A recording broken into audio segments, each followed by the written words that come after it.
the special meeting of the Prairie Municipal Authority, January 4th, 2021 at 6:15 at the Prairie Event Center. Roll call, please. Colner. Here. Bond. Dilbeck. Here. Ahern. Here. Brown. Yes. White. Here. Moore. Here. Wines. Here. Stroller. Here. I do declare a quorum. The invocation this evening will be by Gloria. Father, we just come before you tonight. We praise and thanksgiving in our hearts for a new year. Lord, we come to you expecting great things this next year. We thank you for each one that's here tonight that's serving their community along with me. And I just pray that you would help us to use your wisdom to make our decisions and to keep everyone's best interests at heart. And we ask these things in Jesus' name. Amen. Thank you, Gloria. Item number 1 is the consent agenda. There's one item, it's the minutes from the last meeting. Motion to approve. Second. Roll call, please. Colner. Yes. Dilbeck. Yes. Ahern. Yes. Brown. Yes. White. Yes. Moore. Yes. Wines. Yes. Stroller. Yes, thank you. Item number 4, comments from those assembled pertaining to the PMA. Hearing none. Item 5, proclamations, commendations, reports required by the governing body. Hearing none of those either, we will move to item 6, motion on adjournment. Motion to adjourn. Second. Roll call, please. Colner. Yes. Dilbeck. Yes. Ahern. Yes. Brown. Yes. White. Yes. Moore. Yes. Wines. Yes. Stroller. Yes.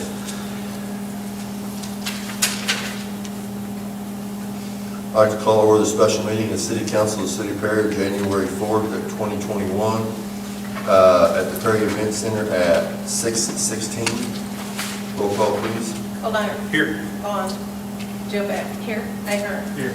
Brown. Here. White. Here. Moore. Here. Wines. Here. Stroller. Here. Item number 1, I do declare a quorum. Item number 1 is the consent agenda. There is several things on the consent agenda.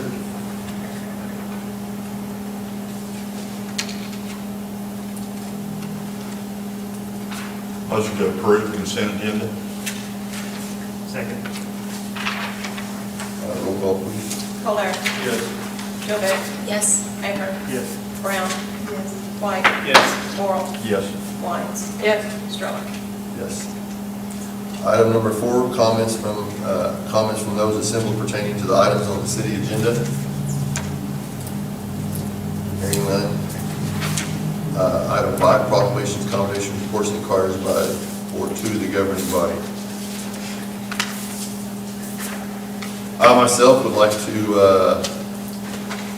tell Dixie it's nice to have you back here. Thank you. It's nice to be back. It's nice to know you survived. You're Yes. healed up. Your replacement did a fine job, I'm sure she did. but it's She good to worked have you hard. back here. Anybody else? Item 6, the Chief Financial Officer's report.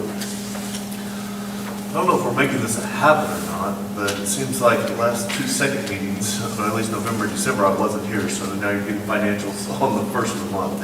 I promise you guys, as always, if there would have been anything major that needed to be addressed on the second meeting, it would have been there. But so I'll make this short and sweet because apparently the mayor is wanting out of here. We're 3 minutes into the agenda so far, and I think he's trying to run us through as quickly as possible. So I think I'll take 30 minutes and kick back and really discuss. I'm good. It's going to happen somewhere. It's not me, it's going to be Bryce. Is that what you were going to say? Yep. All right. No, guys. Hey, just a couple of heads up as we're looking down through the financials. When we look at sales tax and use tax, if we look at those as a combined number, 2019 versus 2020, or the start of the fiscal year is 20 versus fiscal year 21. When we're running through these 5 months, right now we're up about 9% over last year's sales tax number. Now, that number, guys, whenever we talked a long time ago, we talked about leakage, and we talked about losing sales tax dollars that had been being spent in Prairie and losing those to other communities and i.e. Stillwater in general. I think one of the big things that we've seen during this COVID crisis, and hopefully, fingers crossed, our citizens are getting to that point that they're going to be shopping more home and local, we're really seeing a difference, and that's a significant number, and whenever you talk, dollar-wise, it's about $20,000, $25,000 to our general fund, in difference, but, that's really a big difference. The biggest difference in all of those is in our use tax, and I want to make sure that we all realize the difference between sales tax and use tax. Sales tax is whenever the sale physically occurs within our geographic area, okay, within our code. So whenever it occurs inside the city limits physically, that's reported as sales tax. Whenever you buy something either out of state and it comes into the state of Oklahoma and comes in, i.e. your Amazons or buying, off of any of those online, but I'm not trying to promote Amazon, but any of those situations, that money coming in from out of state gets remitted to us as use tax. And that is really, the use tax is up almost 37%. So you talk about something that is a significant growth. In the past, we were never really able to rely on use tax as any standard bearer for 1 year to the next. We're hoping that as these changes come into people's lives and as these things happen, we'll be able to start counting on use tax a whole lot more than what we in the past have relied upon. So I want to point that out. That's kind of a big piece coming in. It's always worth noting, our hotel motel tax still down. It's $12,000 a month in November. That just being from, we were still down one facility at that point, which is usually one of our larger depositors, and just the fact that travel's down, and people aren't there. So that of note for us. As far as expenses go, you guys can run down the percentage expense. As long as we're under 43%, 44%, all of these are good. You'll see that we're really good in everything. We're going to jump out. Gloria's going to want to know why Parks and Rec's at 58% today, but remember our seasonality. Remember that, whenever we look at it, we do all of our Parks and Rec during those warm months of the year. We're now going to see that percentage as we go through the year continue to decline, because we won't have all of those operating expenses. One item of note that I will go ahead and pull out for you as you flip over to the Municipal Authority, on the electric expense. I know 45% we're within what we expect, especially with the seasonality there, but there was, in the month of November, there was about $90,000, just under $90,000 that we paid for ice storm repairs and contract labor, outside services that we used from that storm. So that number had really been in a good position. We've been low all year long, and we jumped up to kind of right at budget number, but that's really because of that third-party piece. We didn't expect the ice storm, and when it hit us hard, and so there were a lot of dollars that were spent getting electric service back on to customers. So that being one of those things that we'll have to deal with long term, but it's not going to be an annual recurring item. So those are the highlights. Are there any questions related to financials? Anything that I can answer for you guys? Two quick ones. Yes. The percentage you gave in the very beginning, Yes. the year over year, was that sales tax and use tax? Sales tax and use tax combined. Combined, Yes. okay. Yeah. And then the 37% was use tax Use by tax, itself. right. Yeah. And then the second one, on that monies that we spent for the ice storm, do we expect to recover some of that with the, I think it was a state of emergency or whatever that was declared? With the FEMA declaration, Yeah. based on the way that, so part of it will be, but the majority of it will not, based on the way that we let the contracts for that. Okay. What does that mean? Well, in order to qualify for the FEMA reimbursement, we had to follow certain procedures Okay. to get qualified pieces, and it would have delayed the amount of time in the actual start of the cleanup. We would have had to go through a full formal bidding piece, and we would have had to dot some i's and cross some t's, and in an election to expedite the process, we did not get all of those taken care of. So not all of the funds that we're spending on the rehab will qualify for that. Blackwell and Prairie elected to proceed immediately and cleaning it up. Tonkawa agreed to wait, and they had to wait for weeks and weeks, and their public got more and more upset because, you know, their streets were clogged, their whatever, and so it's just a matter of how you want to do it. All that information was provided, of course, to everyone, but some, you know, moved forward with the cleanup, and some didn't. We'll see if the ones that didn't, you have to put an ad in the state newspaper and invite bids, a certain number of days, and, you know, I'm not sure that they're going to be paid anyway. I mean, there have to be funds appropriated for that purpose, but that decision was made at the management level, and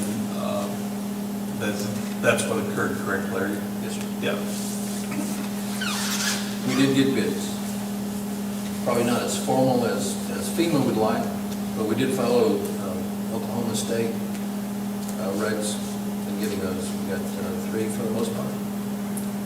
We got bids, of course, we waived that in the emergency resolutions that we passed, but it was just a matter, you'd had to wait a long period of time for a maybe, so. It would have delayed it about 28 to 30 days. Yeah. In getting started on the cleanup part. To expedite that process, the election was made to move forward and to not wait for, were we going to get, are they going to get FEMA funds in here? You know, that's still not a known piece. You know, if there would be federal monies and state monies available for that. So, you know, but the cleanup is done and we're moving forward. That answer your questions, Derek? Any other questions for Russ? All right, we'll move on to item 7, the city manager's comments. It's real short. I want to appreciate the street crew for what they did over the weekend, Friday and Saturday. They're out this morning finishing up a little bit, so we really appreciate everything they do, especially, you know, it's, of course, it's always an emergency when you want to do that, but it seems like it takes on greater importance to our employees when it's on a holiday. But I appreciate everything they want to do, Mayor. Any questions? Thank you, Larry.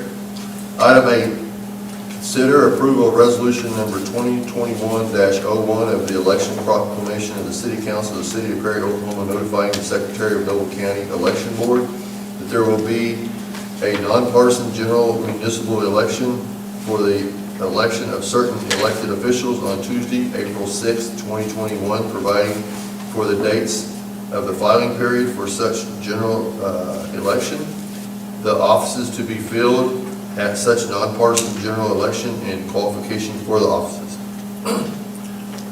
It's that time again for us to have an election this coming spring in April. It will be this half of the table and Gordon. So, just need a motion to approve this resolution. Motion to approve. Second. Roll call, please. O'Leary. Yes. Gilbeck. Yes. Ahern. Yes. Brown. Yes. White. Yes. Morrow. Yes. Wines. Yes. Stroller. Yes, thank you. Item number 9, approve the OMRF application for retirement pension, a lump sum payment for Kenneth E. Barnett. He's no longer with us, and he just wants his retirement paid out. Motion approved. Roll call, please. O'Leary. Yes. Gilbeck. Yes. Ahern. Yes. Brown. Yes. White. Yes. Morrow. Yes. Wines. Yes. Stroller. Yes. Thank you. Item number 10, consider approval of ordinance number 2021-03 of the City Council of the City of Prairie, Oklahoma, amending Chapter 12, Article 2 of the Prairie Municipal Code 2020 by amending of Section 12-222 entitled Storage and Parking of Commercial Vehicles, Recreational Vehicles, Camping Trailers, Hauling Trailers, Utility Trailers, and Boats in the city's residential district, prohibiting the parking of commercial vehicles upon any residential street or on any residential zone or residential used property, with the exception and amendment requirements for parking, recreational vehicles, camping trailers, hauling trailers, utility trailers, and boats in the city residential district, providing for repeal or saving codification, severability, penalty, and declaring an emergency. All right, you had that in your packet. I don't know why do we have new? Today I spoke to, well, first of all, let me address the first part. Okay. And that is, you tabled this, you didn't table it to a date. And when you table it not to a date, in order to, tabling it means it's just sent out into pretty much outer space. Unless you want to talk about it, and if you want to talk about it, you have to make a motion to take it off the table. That motion has to pass. Then you can talk about it. Tonight? Okay? Tonight. Okay. Okay, and that's just, I'm going to hold you kind of truer to the rules. So when you make a motion to table something or to continue something, say a date, okay? If not, it's just going to be ejected out, and unless you want to bring it back. The city manager wants to bring it back, so, to see if you wanted to talk about it. So I think we should have, if you want to talk about it, we'll have a motion to take it off the table. If that passes, I'll tell you why. Is that fair enough? I'll make the motion to remove. Motion to remove from table. Oh, okay. No, go ahead, Mike. Second it. My hearing aids aren't working. Roll call, please. Okay, wait, I had paper there now. Okay. Okay. Colern, Yes. Gilbeck, Yes. Ahern, Yes. Brown, White, Yes. Morrow, Yes. White, Yes. Stroller. Yes. Okay, let me just set this up. We had given notice to the public, and we had a hearing before the Planning Commission. And the Planning Commission adopted or recommended an ordinance, sent it over to us. And my memory, which is different than Derek's, my memory was that everyone was okay with subsection B. It was subsection A where there were some questions. The subsection A of the ordinance that we sent over permitted tractor trailer trucks, so that, the semi truck to be taken home and parked on the lot. And at that meeting, there was a lot of conversation about that, and Larry expressed the fact that he didn't really think that that was appropriate to do that. And so we took another stab at writing it. It did not go back to the Planning Commission. We took another stab at writing it. And in fact, I remember there were comments that day, well, we ought to follow, our city manager. At least some folks said that. But of course, we didn't vote, so I didn't know exactly who felt what way. Okay? So we did bring it back at a later meeting. And instead of saying that they permitted, when we had meetings on this, particularly with our code enforcement officer, and he found a provision from Edmund, which addresses this issue in Edmund. Instead of using, a term like tractor trailer trucks, it used a weight classification. Originally, in the original ordinance, it used a towing classification. And, I thought that a weight classification was certainly better, probably a better definition. So we brought it back and provided for a prohibition of a certain weight a truck to be able to be parked on the property consistent with what the city manager had wanted. And we brought that back before the city council. And the city council discussed that and opted to table it. Okay. Now today, Derek called me up and we cussed and discussed this particular ordinance. And he convinced me that there was something that I had left out that should have been there. And that's why there's a new copy on your desk. And if you look at it, it is in subsection B. And it's a provision that says that if the recreational vehicle it's the very last sentence of the underlying language.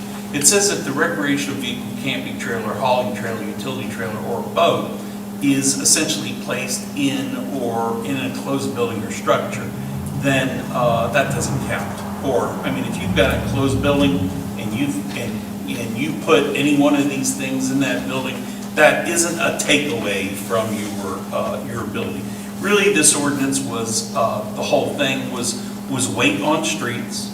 It was aesthetic, turning yards into, just a bunch of things parked there. I mean, and really looking at that. And it could even be some site triangle stuff. But, I think I'd point out that in subsection B, we made that looser, and perhaps we made A tighter in this particular draft. And the way we were enforcing it, at least on Part A, is that we weren't prohibiting tractor-trailer trucks. That is correct, right, Larry? We weren't prohibiting them from being placed on residential lots? We were prohibiting. Oh, we were? Yes, sir. Okay. So we were prohibiting them, but we wanted to make the standard, we wanted to write it better. So that's what it is. Now, one thing that we could throw out immediately, this came from the Planning Commission. If you wanted to, you could send it back to the Planning Commission because you have changed what they sent you, and they are your planning and development group. If we did that, I would probably do what we did on the other two things that they're going to consider at their next meeting, and we canceled that meeting in December. We moved it to January, and we provided a new notice on that to the public. If we cancel a meeting, we want to provide, a new notice. And when is that meeting? Do you remember? It was January the 28th. Okay, it is the 28th. So if you wanted to send it to them, we'd even have time, if you wanted to renotice the public with respect to this ordinance, if anybody wanted to show up and discuss it. So that's one thing you could do if you wanted to. You could just say, look, we don't, I don't want to talk about it until it comes back from the Planning Commission. It was amended, or we can talk about it today, or do whatever you want to do. I think that's, I think I took some of your time, Russ. Okay, I'm confused about you saying we were prohibiting them or we are prohibiting them. This is prohibiting them. So it's not we were, we are. I think that's what Larry said. He said we were. We were. And that's the way, it was written that way, that they are prohibited. And so we were working our way through that. Well, the way But it's this written- one, this does prohibit it. Well, So if we yeah, pass oh, this. no, this absolutely prohibits, but let's just look at the language. It's underlined, it's deleted. The old language is deleted in subsection. No, I understand that. I just want to make sure we understand that it's not we were, it's we are. We were to, Well, we were, but we still are. anything over 2.5 tons, you couldn't park on a residential Yeah. lot. Yeah, 2.5 tons rated capacity, which was being interpreted fairly broadly. Okay, it was my understanding that, I guess they looked at it again hard and said, we don't want this. But it was my understanding that there were folks that were taking these home. Okay, and so what we tried to do is we tried to define something. We actually tried to define something that would permit it. We brought it here and nobody liked it. And so we drafted something that would prohibit it better, with better language. And because there is a difference between rated capacity and gross weight. So on item B, so I understand, with what Derek wanted, was you can put any of these things in a structure and still have 3 outside. Yep, that's exactly right. Yes, Forrest? Before it just said on any surface. Yeah. Meaning on inside your shop, you couldn't have that, Yeah. so it's just changed. And if you remember when we went back to fencing and certain things that we would allow and not allow. Basically, if we can't see it, it's a moot point for us. Yep. Yeah, so I was, after reading this, I was just driving around town, and because I read it, I was beginning to notice those types of things. But what about those people that have invested in, you know, like the aluminum thing that you put your car in? I noticed several of those really tall ones that had their, you know, recreational vehicle in those, and they're not hidden and out of sight, but they've already invested in a cover for them. It would be the difference between covered and enclosed. And I considered that word, that's in the Derrick edition that's added, okay? We use the word shall not apply within an enclosed building or structure. Well, enclosed okay? means they can't be seen at all. That's Yes. correct. So that So, means all those people would have to. so if come you back. wanted to change that word, you would say within a covered. Okay, and then that'd be different than enclosed. I still think that Gloria, they can have that. Just that vehicle that's parked in there would be considered one of their three. Yeah, one of their three. I mean, they can still have it. They can only have two more though, They can only have two more. that are visible. But that is, you're exactly correct. We chose the word enclosed for its meaning. And what you would say is if you're okay with an amendment, but that you don't like closed, you would want that word changed to covered. If you wanted to permit, that is a freebie. I was just thinking about the people that have invested in protecting it, and yet we had those for cars. You know, just I think- thinking about it. Sure. I think enclosed and covered would be Yeah. sufficient. And that's one of the things that when we go through these ordinances, we're trying to see how explicit, how detailed, I don't want to get black and white, but how detailed, so that it gives good direction to those code enforcements, to our building inspectors, so that so we don't spend a lot of time in the gray area. And I agree with that. So next question I have would be, never had either, so how much does an average semi weigh and how much does a motorhome weigh? On average. An average semi could weigh, just the truck, could push 18 to 20,000. Any idea on a motorhome? I would think they'd be of similar weight. Not sure about I'm that, not sure. which could, Which they come in all different sizes and lengths and so. right. You know. I had the tractor trailer trucks weighing more than that. Well, Because They I are was, loaded or with a trailer. Well, if you have a They're set trailer, by of course. itself, And Bill's pretty accurate on his weight. if a motorhome weighs around that, I don't know the answer to that. We're excluding those by saying 15,000 pounds as well. well, wouldn't that be called a recreational vehicle?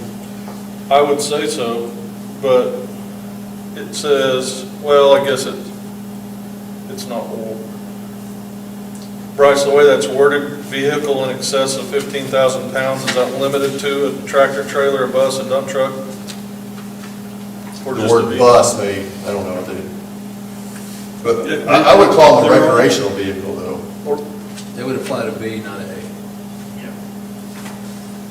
yeah, the 15,000 pounds applies only to A.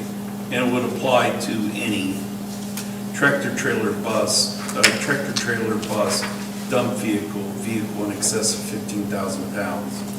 Are we going to get our code guy scale?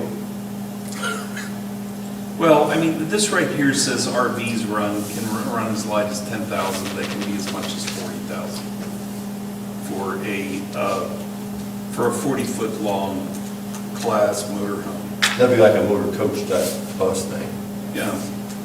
Around 36 feet in length, the gross vehicle weight ratings of RVs start to meet and exceed 26,000 pounds, which is what, if you're talking about that. Now, tractor trailer trucks, I had those as heavier. At least, Mr. Google, No, I see, I know that we're saying it's tractor trailers, but the way I read this, it could be any vehicle that's over 2 axles. It could be, if the vehicle is used to haul explosives, even though those explosives may not be attached to it, you can't park it here. Yeah, that's true. So, I know we're trying to make it more clear, I just don't know that we're there yet. Do you have suggestions for that? I personally have a hard time telling anybody that owns a semi they can't park it in their driveway. I can't support that. I don't like it either. I don't understand it. Because so you can take the box trailer off and leave it, but I can still drive the semi home. And the semi is what weighs the most. I mean, if it's not loaded. If it's an empty trailer and a semi, the semi is the heavy piece. And again, I can leave it up here and I can drive the vehicle home and leave the trailer up there. So are we really? I'm And do we more- have a problem? Like, are we I- having people call us and complain? Is this? Well, I think that by just my experience with driving a truck is that it boils down to more the capability of being able to get it off the street. You know, as someone that's pulling let's talk about it with road guys, pull 53-foot trailers, there's not a driveway in this town that's gonna put one of those, you're gonna put that in a driveway. Right. And, so what happens is they park it in the street. No, that's different. Well, I Yeah, that's- understand the that's street different. being a problem, and I can see not being able to pass, or not being able to pass safely, or buses for kids being able to, I mean, that I understand, but not being able to park it in your driveway, I mean, The street's a hazard, I can see it being a hazard, and I understand that. It's the parking, when most semi-owners, I would say, take care of their truck better than a lot of other people take care of their vehicles. You're right. They're not usually a poor sight, so I like it. Have we had any complaints lodged by citizens about one being parked next door in a driveway? Yeah, and let me also go back to what I've said before, that is, some of us live in houses that have an acre, acre and a half. I have an acre and a half. But right across the street from me is some of the older homes that are really close together. And to see someone that starts up in the middle of the night, comes home in the middle of the night, idles, I think Well, that's, we I think could- that's disrespectful to their neighbors. Now, somebody could be right behind me, wouldn't bother me. Probably the same place at your place, at Brian's, and even at Bill's. That's my concern. Well, we'd have to put the ordinance that, Larry, you brought up in the past, running generators and stuff. That truck cannot be running, it cannot be idling. You can't have generators running. There was a lady that said something to me about the Swan guy, the Swan delivery person. They live next door to that person. And that person let the truck, the generator, the reefer thing run all night long right beside our bedroom window. We can't tolerate that. You know, that's a noise complaint. But there's gonna be so many fine points that are gonna come up on this that, Well, it's just basically is if the truck goes home, it has to be shut off. No, it can't be running in any manner. I don't like that the people that own this kind of stuff have worked really hard to get it. And, you know, whether it's their livelihood or whether, you know, none of that even matters. What I'm saying is, you got all these people that have worked so hard for what they got, and we keep saying we want to grow the city, we want to grow the city, we want to grow the city, and the only thing we keep doing is telling our people what they can't do. Why am I going to want to move to a community where I can't do anything on my own property? That's my thought. I agree with the limitations, Curtis, of three recreational vehicles or trailers or whatever. I mean, we can't have the whole entire property covered with trailers, and utility trailers, and a camper trailer, and a boat, and jet skis, and I don't think that's a problem by limiting that, but I won't support us telling someone we can't take a truck home, as long as it's out of the street, you know, not a hazard of some kind. I would prefer it to be parked on a hard surface though. I will point out, Bryce brought it to my attention, but basically, in B, we were prohibiting those things before anyway. Let me go back and read that again, but, We're limited. We're limited. yeah, to one. The number that- Right. one. So we're actually expanding that number. Yes, B is expanded. I would like to, go And, ahead. and then on A, it was, you could have one commercial vehicle, which wasn't defined, except the fact that it does not exceed 2.5 tons rated capacity, which can't possibly mean its weight, because that would only be 5,000 pounds, right? 2.5 tons, right? So, I mean, it can't mean that, and what they were telling me, it had to be with its towing capacity, which could have been permitted a semi tractor. Yeah, I mean, we will write this however you want, and this is all good because, you know, we want the representatives of the people to tell us, you know, what they want the rules to be, and not necessarily to come from us. I will tell you that I get from code, based on real life situations out there, requests to amend the code in different ways, I would say monthly, okay? And it would really be good if we had a planning session, you know, and we devoted some time as a council or even as a subcommittee of the council, but it probably is the council, and talked about what you want this community to look like. You know, what standard do you want to make it? Because, you know, Curtis makes the stand. You know, you should be able to do what you want on your property. He, of course, thinks there should be some limits. I mean, everybody thinks there ought to be some limits. But what are those limits? And the limits we have enough? Because if they are, I'm going to stop bringing you anything like this, because I want it to be, you know, you kind of tell us what you want this community, what kind, and we can tell you these are the types of things that other communities do. What would, you know, what do you like, what you don't like? And I do think that's important. Do you not, Larry? Absolutely. You know, and I would add that what really started this was that we had some folks move into town, and they have the husband drives a semi, and he wanted to park the trailer there, or the tractor there. And we said, that's not allowed. But if that's something that you would like to bring before the council, we'll be happy to put it on there. That's the way it started, and it kind of morphed into the way it is now. It's kind of taken a life of its own.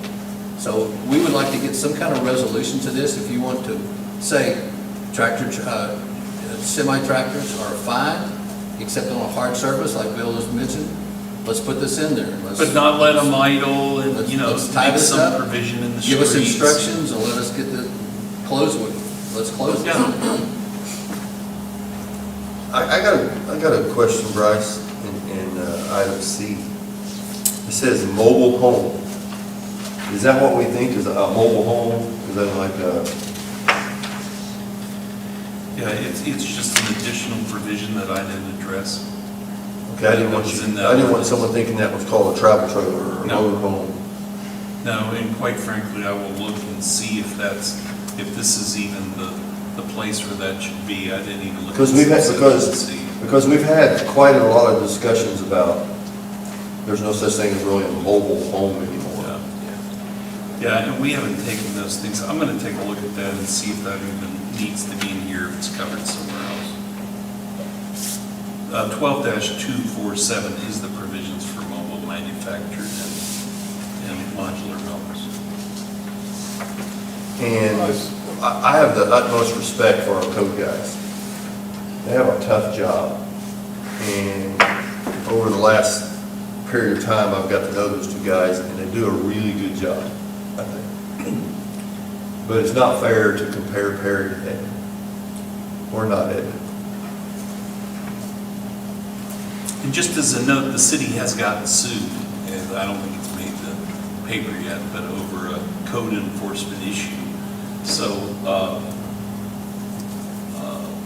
I'll provide you some information on that. It was during the holidays.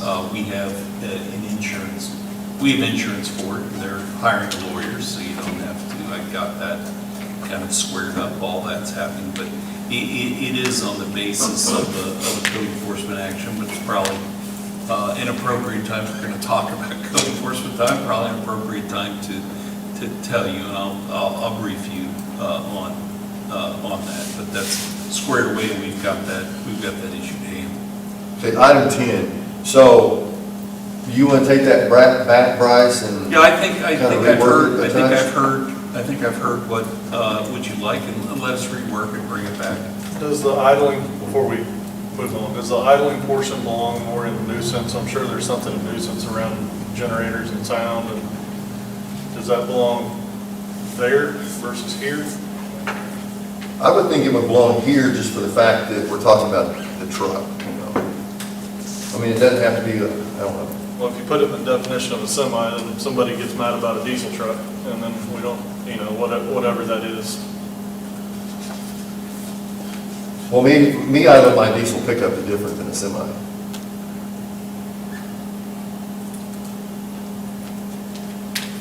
Well, it would be for no longer than required in order to safely operate the vehicle. I mean, it wouldn't be for any other purpose, right? Yeah, I mean, they could sit there and live in it while they're home and. Right, I We're not know, allowed that. but if we're permitting idling, it's just for the purpose of coming within the terms of the owner's manual and what Yeah. it says that you need to idle. Is that what you're talking about there? Or are you Well, talking- not necessarily what it, obviously you don't want to limit more than what is recommended by the manufacturer or whatever, but I just didn't know if, we already have a section, I would assume, with noise, around noise and nuisance and that kind of thing. I just didn't know if the noise part belonged there or in the tractor. Well, if you're permitting a truck in a residential area, that's permissive, okay? It would seem to me that probably you need to, you know, trucks semis do create noise. It would probably be smart to address that here. Put a limitation with your, Yeah, but with the ordinance. yeah, it'll be limited to, you know, necessary Yeah. to conduct normal operations in accordance with the operation. Make sure it says no generators. Right. Because what they do is they shut the truck off and then they run the generator to keep the sleeper either cold or hot. Okay. Which I would assume we have something like that already in the,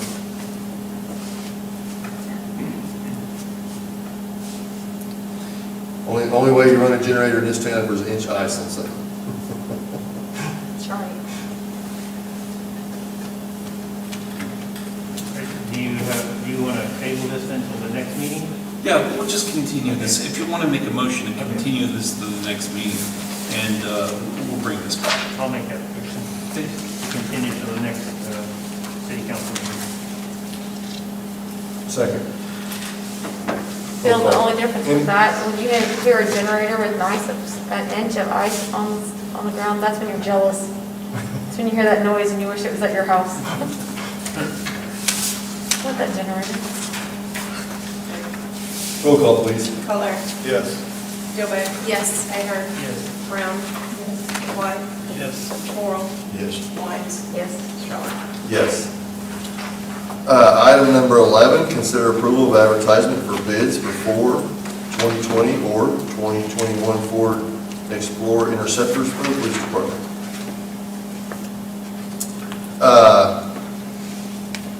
I don't know where to take this. Larry and Jamie and myself sit on the Motorhome Family Foundation Committee, the Prairie Guidance Committee here in Prairie.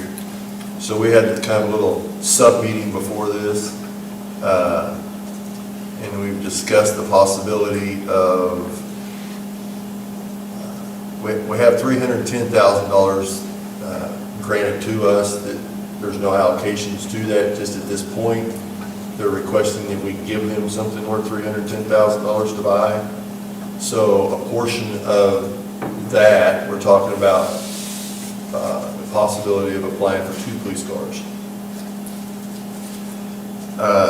Which we have kind of an idea of what they would cost. So, in my opinion, I'll open it for y'all to discuss, that we probably shouldn't go out for bids for those until we find out that we're awarded that grant.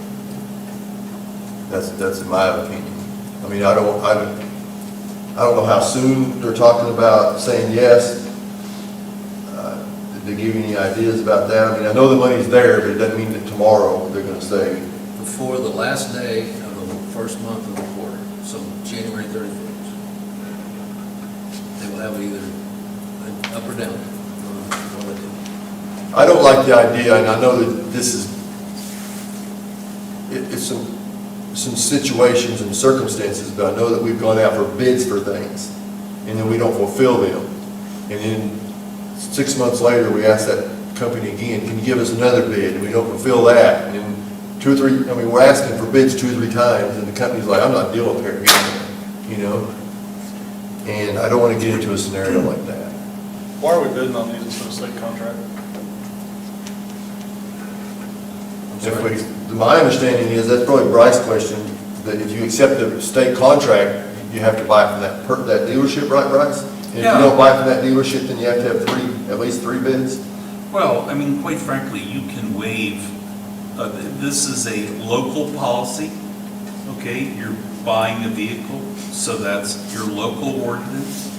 And if you wanted to, you could waive compliance with your local ordinance because there's no state law requiring the city to bid vehicles, okay? But you have a purchasing manual, which we approved and some amendments to it the last meeting, which says that you will, under certain criteria, certain amounts of money, you will do certain things. And if it's over $50,000, our rule says that we'll post something in the newspaper, correct? And take competitive bids. But you can waive that if you want to. And you have to do that at the meeting. We've done that before. For instance, I think it was to buy that bucket truck that we did. It was $100,000. We found the right bucket truck. It was used, but it met all of our criteria, and it was less than $180,000 for a bucket truck, and so we got what we wanted for $80,000 less. So you can do that, but the reason you bid like this, I think, is that you've got hungry business owners in town that would like to furnish this for the city, so they're wanting to compete. Now, the one that, if the one that doesn't currently have the state bid is willing to match the state bid, then you take all the bids in and pick who you want to buy from. So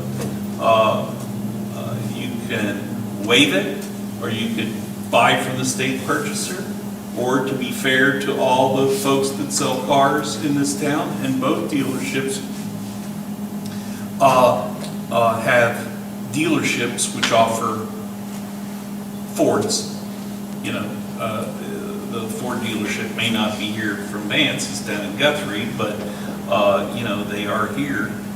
So you could put an ad in the paper and see what comes in and go from there. This also is one that we were supposed to take off the table, but we're in the middle of the discussion, so not as important as I think a formal ordinance. Now then, there's some quotes in your packet. They're both real close to each other. But the point that I did want to bring up, and we had this discussion a little bit. I had this discussion with Larry a while ago, and I don't think it was on purpose, but in the the cost, I was trying to get back here to them. Yeah, one's 34.8 basically, and the other one is 34.9, so let's say $100 difference. But we have to understand that there's a cost of $10,000 per car to equip the cars also. So I just didn't want it to be, I didn't want it to be a surprise to anyone when we get a car that is not equipped with the proper lights. Is there lights and radios, Brian? Lights, sirens, just emergency equipment. About 45,000. Yeah, 45,000 basically versus 35,000. Well, my concern last time was where the money was coming from. And it was mentioned that 2 of them would be bought with grants. Was that on money that you were referring to with the 2 grants? Yes, ma'am. And in talking to Russ, we have available CARES Act money that is not restricted that we can use for the other. So it's not coming out of what we had budgeted for the operations this year. Right, President? Right, yeah. We do not have these currently in the budget, nor did we have that revenue stream in the budget. Now, Russ, you may take just a minute because some of the council may not understand the CARES Act, and I didn't. I thought it was directed towards a certain situation you had to spend that money on, but apparently it's not after we get it. So whenever the state of Oklahoma opened up their grant piece, the money that we received from the state of Oklahoma was reimbursement on salaries and wages for our police and our fire departments. Could you talk a little louder, please? The money that we received was reimbursement on police and fire wages that we had already expended. And when we applied for it, we got that reimbursement for those funds. Therefore, we effectively put that money in there, and the money we had spent now becomes unrestricted money that we can use for, whatever purpose we deem appropriate.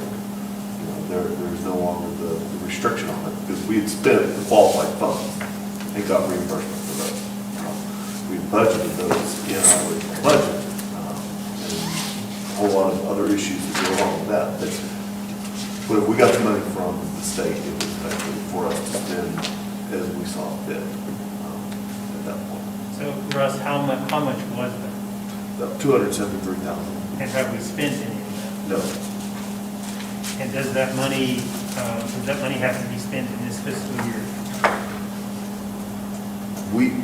Technically, we have already spent that money.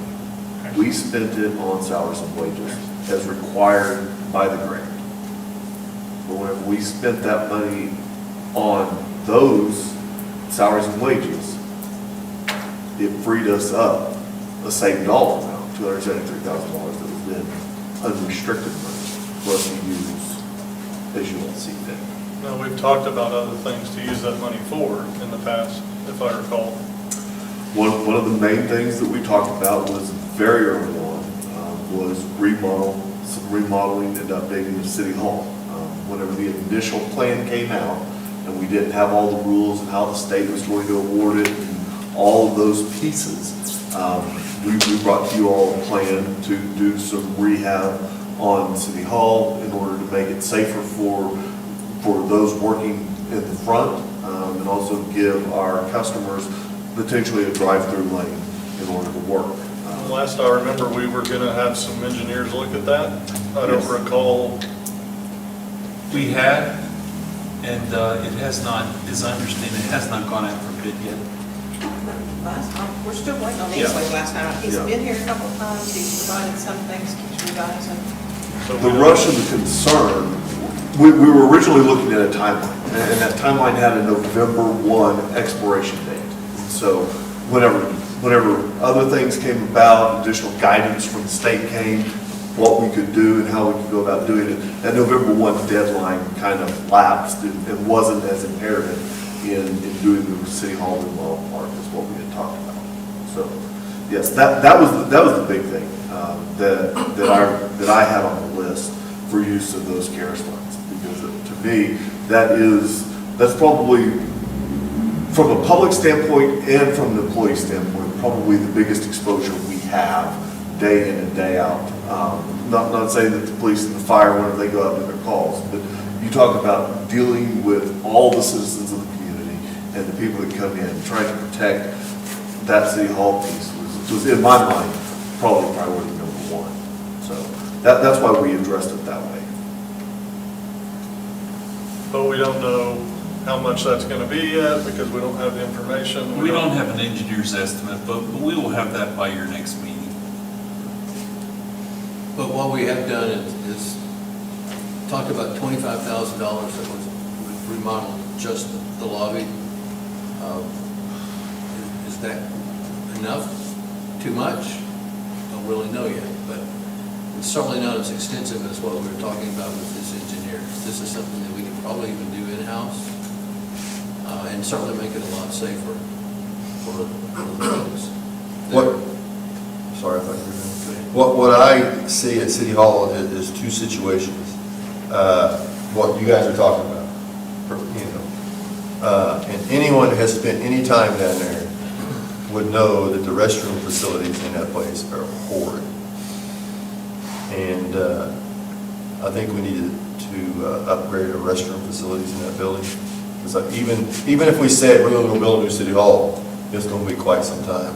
And I don't see that happening in the near future. But just because we have $273,000 doesn't mean we need to go spend it. I'm a conservative person, and Russ has talked about the ice storm, how money, you know, we may or may not get reimbursed for some of that. It's just, it seems like not so much in the last couple of years, but in the past, and you all has been on the council, we know, we keep going into our electric fund, borrowing money to do things. And I know that $273,000 isn't very much money, but it'd be nice to have a little nest egg if something came up that we wouldn't have to go dip in there. Just my thoughts.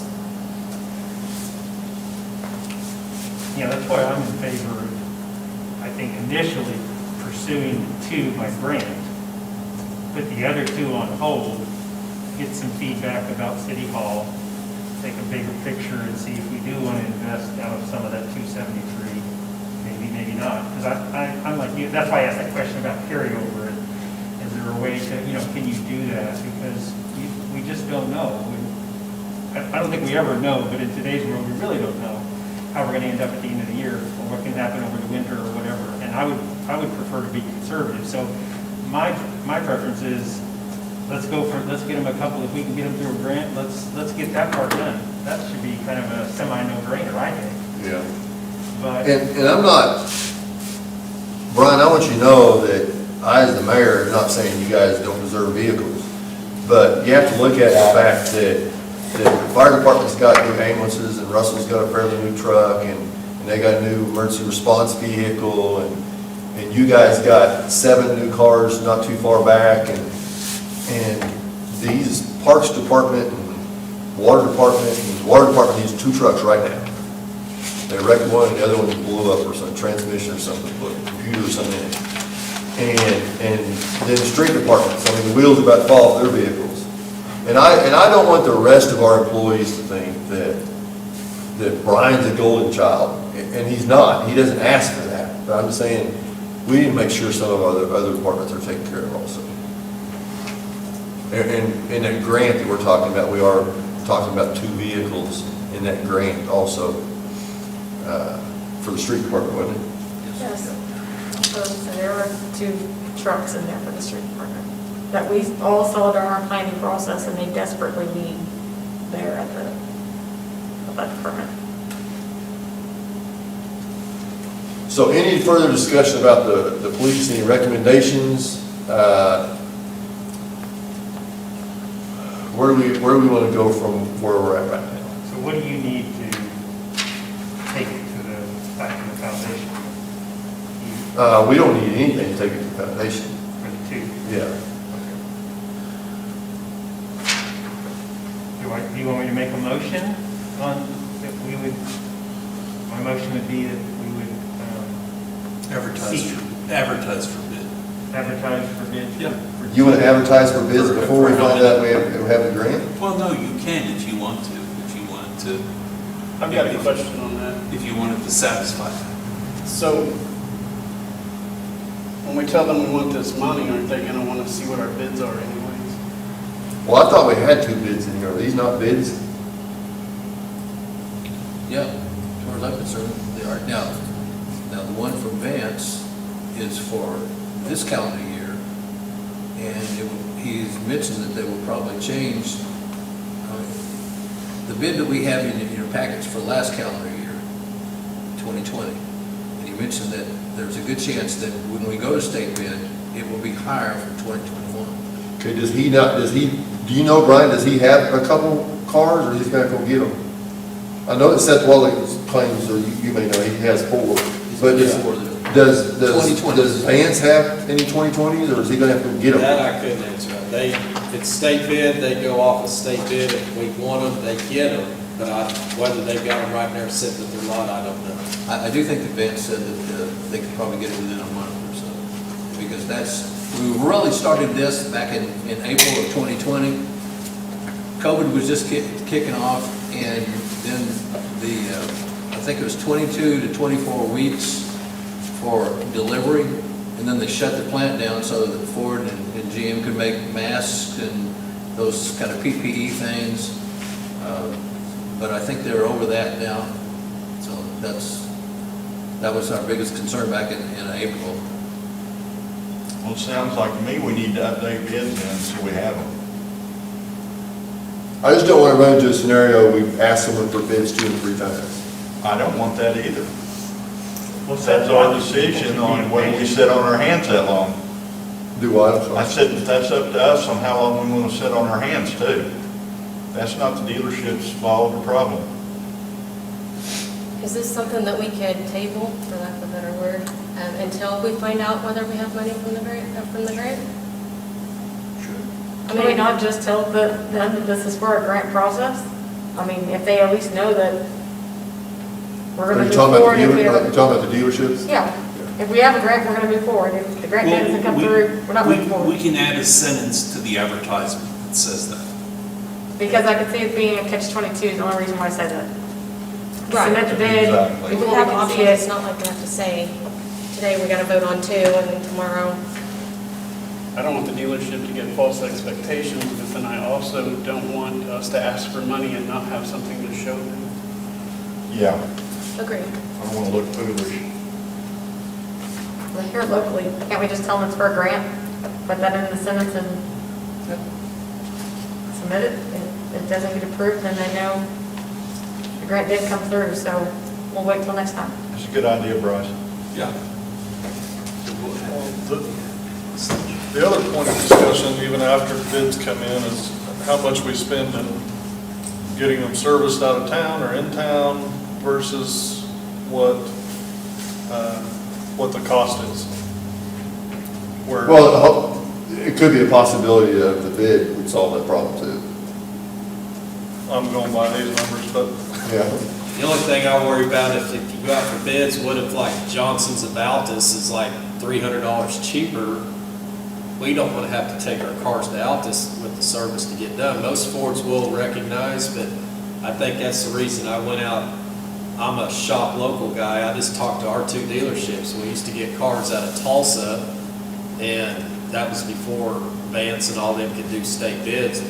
But when you got 4 dealerships and 2 agency or 2 dealerships in your community, I think it looks better on us that we went first in our community, and if there's something that's astronomical, like 3,000 car difference, that's something we really need to look at. But state bids are pretty much all the same. You can see right here with 2 dealers within $100. Yeah, I don't have a problem personally taking bids from these 2 dealerships.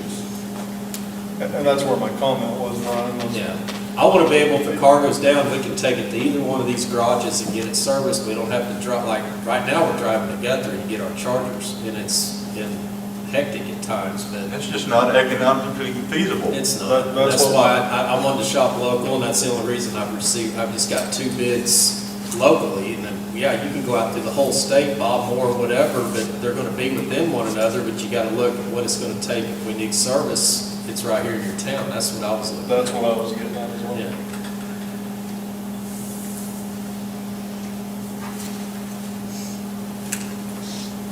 So do you want a motion?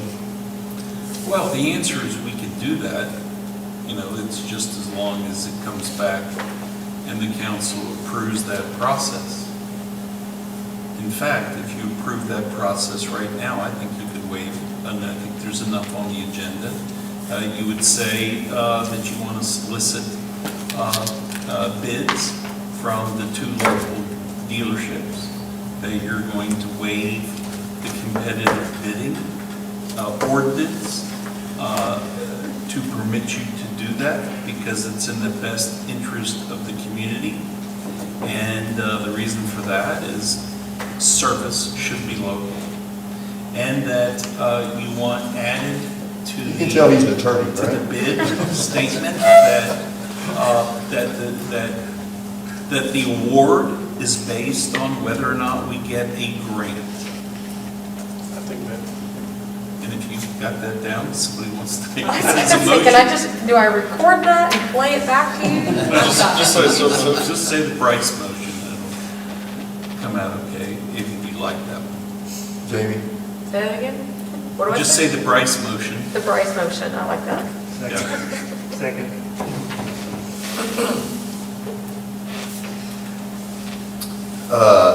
Okay, now, that's for 2 cars. And for 2, yeah. And for 2, Right. according to Bryce's motion. All right, any further discussion? Roll call, please. Colbert, Yes. Dovett, Yes. Ahern, Yes. Brown. Yes. White, Yes. Moore, Yes. one, Yes. Star. Yes. May I make one statement? Yes, ma'am. Brian's my good friend and has been for years, and I appreciate how he comes and he goes for his department to have the best. And I'd like to see some of the other department heads that need vehicles come and do the same thing. When they need vehicles, I'd like to see them come and have a plan like that too. And also, when it first came out that I was going to be on the council, the first week, I had 2 senior citizens come and said, if you don't do anything else, watch how we're spending money, because I do not want my utilities to go up anymore. So that makes me conscious about the money part and understanding it. So I just kind of wanted to make that, I just wanted to be understood why I do what I do. And to say, I don't have any agenda, I'm just a winter woman that's just no attachments other than wanting to do the best for the people of Prairie. Well, I think that, you know, when we waive the Competitive Bidding Act, it doesn't mean that we don't want competitive bids. You know, I think that we all are trying to be very good stewards of the community money. And I think we need to keep our money in Prairie. I do too. Well, local service, it'll eventually save you money. Right. So it's just how you determine what the savings are, and there's ways to do, you know, bids where it's not just the upfront, it's the cost during the term. That, of course, will be significantly less. Any further, item 12, discuss COVID-19 pandemic.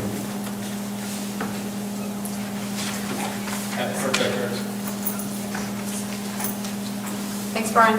Thank you, Brian. I'm pleased to see our numbers are coming down.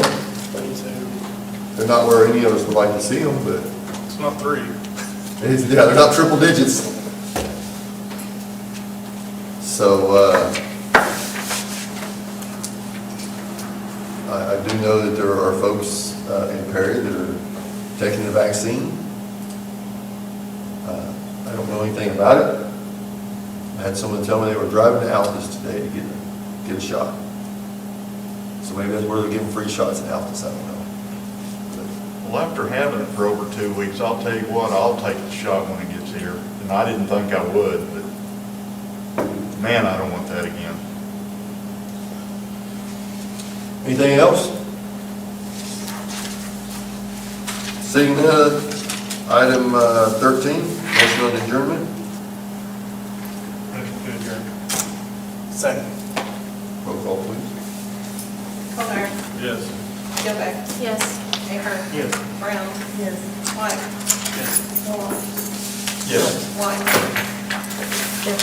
Miller. Yes.